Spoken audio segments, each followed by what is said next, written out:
Dans la Rome ancienne, la planète Mars symbolisait le sang et la guerre. Mais pour bien des gens aujourd'hui, la planète rouge serait la clé d'un avenir nouveau et radieux pour l'humanité.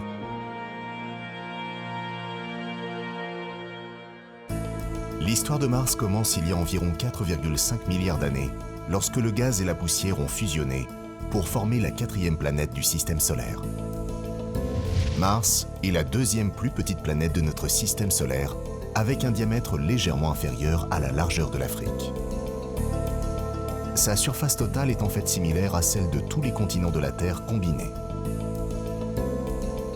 Tout comme sa cousine terrestre, Mars est une planète dense à la composition rocheuse. En son centre se trouve un noyau, composé de fer, de nickel et de soufre, qui pourrait avoir créé un champ magnétique de protection au cours des premières années de Mars. L'enveloppe du noyau est un manteau rocheux composé de minéraux silicatés et d'une croûte riche en fer. Ces minéraux de fer réagissent aux traces d'oxygène dans l'atmosphère et les rouilles de Mars donnent à la planète sa couleur rouge si reconnaissable. Sa robe sanglante a encouragé les Romains à nommer leur dieu de la guerre Mars. Pour nous, sa couleur rouille symbolise les milliards d'années écoulées depuis sa création.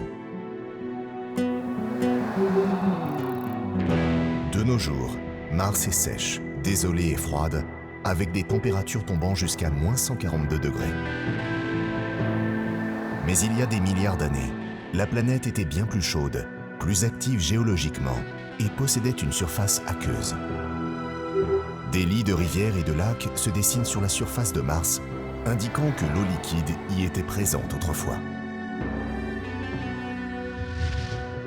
Des volcans comme Olympus Mons, le plus grand volcan du système solaire, mesurant 3 fois la taille du mont Everest, a même connu des éruptions de lave.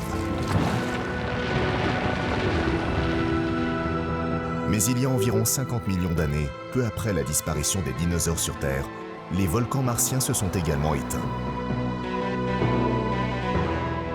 L'eau est aujourd'hui encore présente sur la planète rouge, mais principalement sous la forme de calottes glaciaires.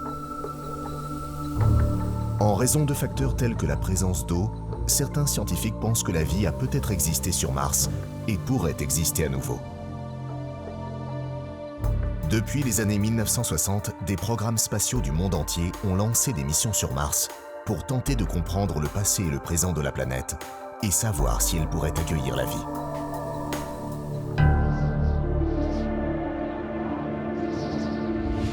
La vie sur une autre planète pourrait bien être hors de portée dans un avenir proche.